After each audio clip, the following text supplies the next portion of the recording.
Hello student. BA, MA या twelfth के student के लिए एक बहुत ही ज़्यादा important topic, most important topic, पैमाने के प्रतिफल का नियम, law of return of scale. क्योंकि लगातार अलग अलग बोर्ड में अलग अलग तरीके से, चाहे आप कोई भी क्वेश्चन अटेम्प्ट करने जा रहे हैं, आप किसी भी प्रतियोगिता में बैठने जा रहे हैं, तो पैमाने के प्रतिफल से रिलेटेड क्वेश्चन पूछा ही जाता है।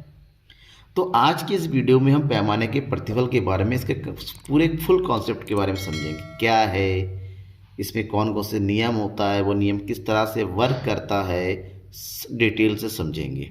ठीक है ना। लास्ट तक बने रहना है तो पैमाने के प्रतिफल का पूरा कॉन्सेप्ट आज आपके दिमाग में बैठ जाएगा एक्चुअली में है क्या।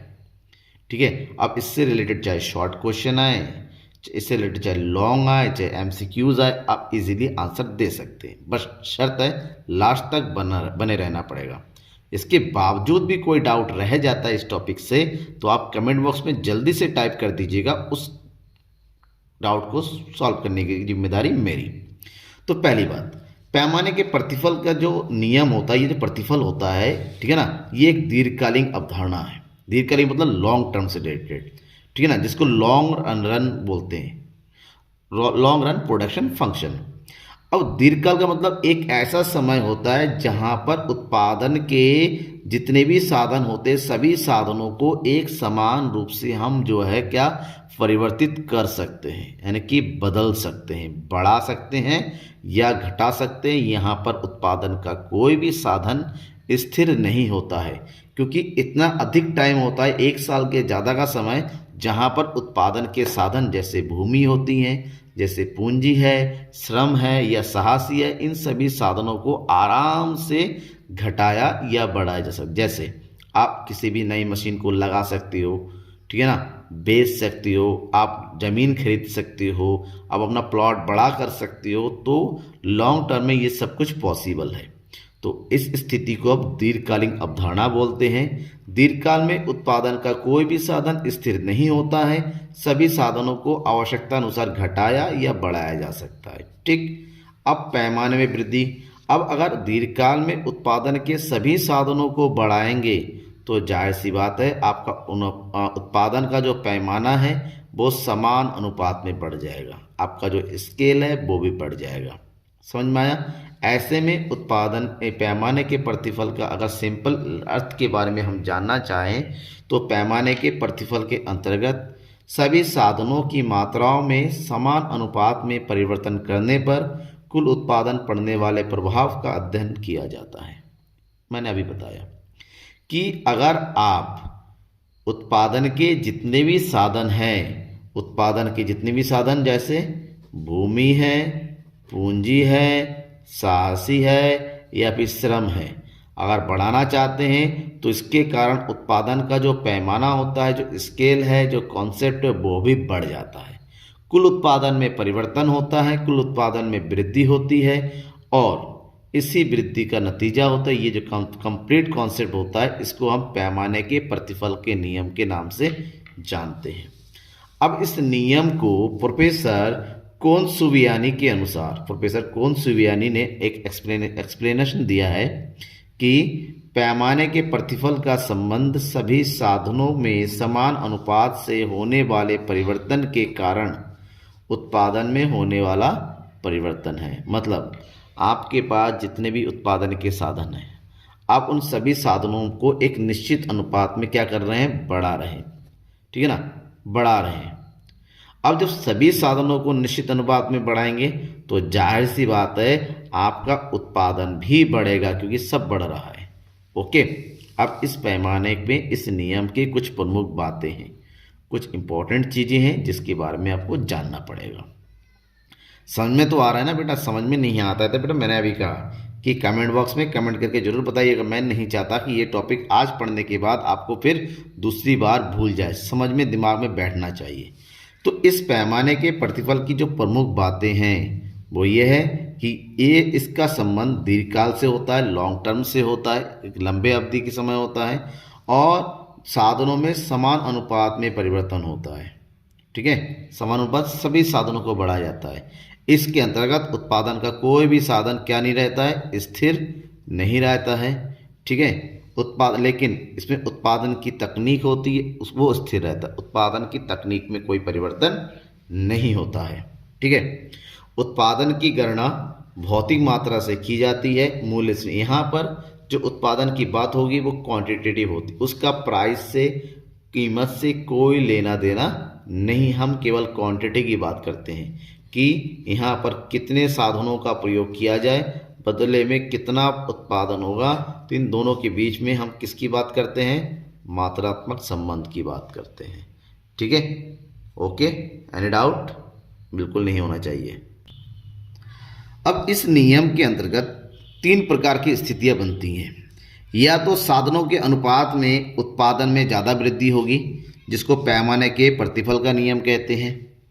या फिर साधनों के बराबर उत्पादन में भी वृद्धि होगी, जिसको पैमाने के स्थिर प्रतिफल का नियम कहते हैं। या फिर साधनों की तुलना में कम वृद्धि होगी, जिसको पैमाने के घटते प्रतिफल का नियम कहते हैं। हमें इन तीनों के नियमों के बारे में डिटेल से पढ़ना है। एक्चुअली में अगर आप 12th के स्टूडेंट हैं तो 12th के स्टूडेंट में क्वेश्चन कुछ इस तरह से पूछा जाता है कि पैमाने के प्रतिफल से आप क्या समझते हैं, पैमाने के बढ़ते, स्थिर तथा घटते प्रतिफल की अवधारणा को बताइए। या फिर पैमाने के बढ़ते हुए, स्थिर और घटते हुए प्रतिफल को सचित्र व्याख्या कीजिए। ठीक है ना। और अगर आप BA या MA के क्वेश्चन है तो सीधा कहा जाएगा पैमाने के प्रतिफल को विस्तार के साथ सचित्र व्याख्या कीजिए। तो आपको पूरा कॉन्सेप्ट बताना होगा। ठीक है, तो एक एक करके बात करते हैं। पैमाने के बढ़ते, स्थिर और घटते तीनों के बारे में पढ़ेंगे, बट 1 बाय 1। सबसे पहला, पैमाने के बढ़ते प्रतिफल का नाम क्या, नियम क्या? इंक्रीजिंग स्केल्स को बोलते हैं। ठीक है। अब बढ़ते प्रतिफल की अगर हम बात करते हैं तो इसके थोड़ा सा 2 लाइन में समझिएगा। उत्पादन के साधनों में जिस अनुपात में वृद्धि की जाती है, यानी कि उत्पादन के लिए जो भी साधन है आप बढ़ा रहे हैं, उस साधनों को बढ़ाने का जो रेशियो है या फिर जो परसेंटेज है, उसके कंपैरिजन में यदि वस्तुओं का उत्पादन अधिक अनुपात में होता है तो उसे पैमाने के बढ़ते प्रतिफल का नियम कहा जाता है। एग्जाम्पल समझिए। उत्पादन के लिए हम पूंजी और श्रम को बढ़ाना चाहते हैं, तो पूंजी और श्रम को बढ़ा रहे हैं केवल 10%। तो इसका नतीजा ये हुआ कि जब उत्पादन की मात्रा की बढ़ने की बात हुई तो 15% की वृद्धि हो गई पहले की कंपैरिजन में। तो ऐसी स्थिति में उत्पादन के साधन, ठीक है, उत्पादन के साधन और उत्पादन की मात्रा के बीच में अंतर देखते हैं कि साधनों में कम परिवर्तन हो रहा है, उसकी कंपैरिजन में उत्पादन में ज़्यादा परिवर्तन होता है। अब इसी चीज़ को ग्राफिकल रूप में रिप्रेजेंट करना होता है। अगर इसको हम ग्राफिकल रूप में रिप्रेजेंट करना है तो उत्पादन की मात्रा में ज़्यादा परिवर्तन होता है, ठीक है ना। तो कुछ इस तरह से इसका ग्राफ बना देते हैं, जहाँ पर ये है पहले साधन, इतने साधन का प्रयोग करते थे, क्वांटिटी का इतना प्रोडक्शन हो रहा है, राइट। अब हमने क्या किया, साधनों में वृद्धि कर दी, कितनी? 10% की। तो ये F1 प्लस हो गया 10% का, तो बदले में उत्पादन की मात्रा में भी ये वृद्धि हो रही है, कितना? 15% का। ठीक है, देखिए दोनों के बीच के अंतर को देखिए, यहाँ पर 10% शो हो रहा है और यहाँ पर लगभग 50% से ज़्यादा हो रहा है। तो इस स्थिति को बढ़ते प्रतिफल का नियम कहा जाता है। ठीक है। अब बढ़ते प्रतिफल का नियम क्यों लागू होता है, हमें ये भी समझना पड़ेगा ना कि आखिर ऐसा होता ही क्यों है कि जितना हम साधनों में वृद्धि करते हैं उसकी कंपैरिजन में उत्पादन में अधिक वृद्धि होगी। आखिर ऐसा क्या है? तो ऐसा इसलिए है क्योंकि आकार की कुशलता के कारण, क्या आकार की कुशल, इसका मतलब ये है कि क्योंकि हम साधनों में वृद्धि कर रहे हैं और हम यहाँ पर क्या करते हैं, पूंजीगत साधनों को बढ़ाते हैं। पूंजीगत साधन मतलब जैसे मशीन का है, मशीनें ज़्यादा हो रही हैं, तो मशीन जितना हम ज़्यादा पर ज़्यादा आकार की ज़्यादा बड़ी करेंगी, उसके मिलने वाली जो उत्पादकता है उसमें भी अधिक वृद्धि होती है। इसी कारण से क्या होती है कि पैमाने में जितना साधन होता है, साधन के में उसका जो प्रोडक्टिविटी होती है बहुत ज़्यादा होती है। सेकेंड, साधनों की अविभाज्यता। साधनों की अविभाज्यता का मतलब होता है कुछ साधन ऐसे होते हैं जिस साधनों को हमारे पास जैसा एक विशेष आकार का होता है और उसको जैसा होता है उसको वैसा का वैसे उत्पादन प्रक्रिया में लगाना पड़ता है। जब साधनों को हम घटा नहीं सकते, ऐसी स्थिति में ऑटोमेटिक उसकी प्रोडक्टिविटी बढ़ जाती है। और तीसरा है उत्पादन की मितव्ययिता। उत्पादन की मितव्ययिता का मतलब क्या होता है? मितव्ययिता का मतलब होता है कि हम उत्पादन प्रक्रिया को इस प्रकार से प्रयोग करें कि हमारे पास बचतें बढ़नी चाहिए। और बचतें दो प्रकार की होती हैं। कौन कौन सी? एक है आंतरिक बचतें, मतलब उत्पादन प्रक्रिया के करते टाइम उत्पादन प्रक्रिया में जो बचत होती हैं, और दूसरे होती बाह्य बचतें, मतलब उत्पादन प्रक्रिया से बाहर रहते हुए बाहर की पॉलिसी से होने वाली बचतें। आंतरिक बचतें जैसे तकनीकी बचतें, अगर आपने उन्नत तकनीक का प्रयोग किया तो ऐसे में लागत कम आती है और उत्पादन का जो रेशियो होता है औसत बढ़ जाता है। आपने प्रबंधन संबंधी बचत, आपके पास उचित प्रबंधन है, आपने एडवांस मैनेजमेंट का यूज़ किया है, तब भी आपका प्रोडक्शन बढ़ जाएगा।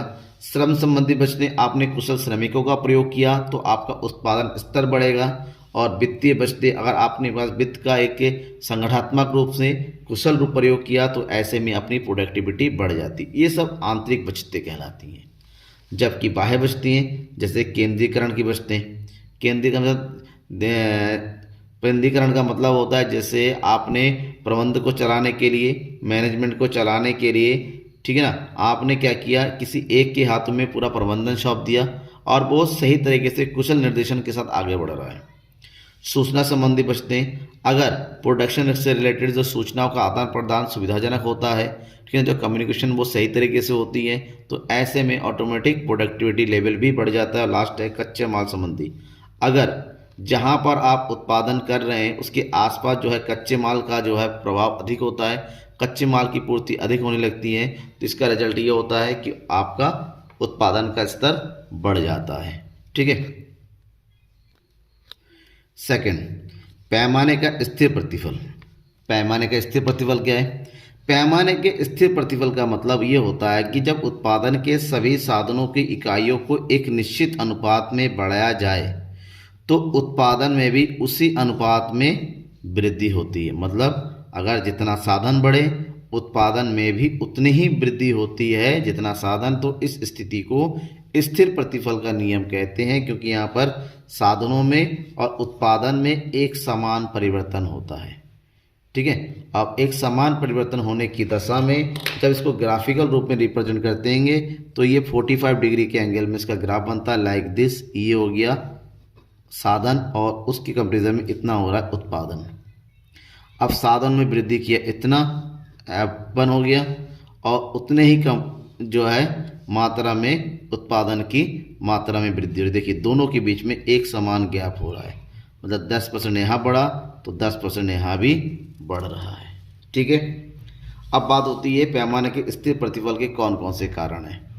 पैमाने के स्थिर प्रतिफल का प्रमुख कारण है कि ये स्थिति उस समय लागू होती है जब उत्पत्ति का पैमाना बढ़ने पर साधनों के उपयोग की कुशलता प्रभावहीन होती है।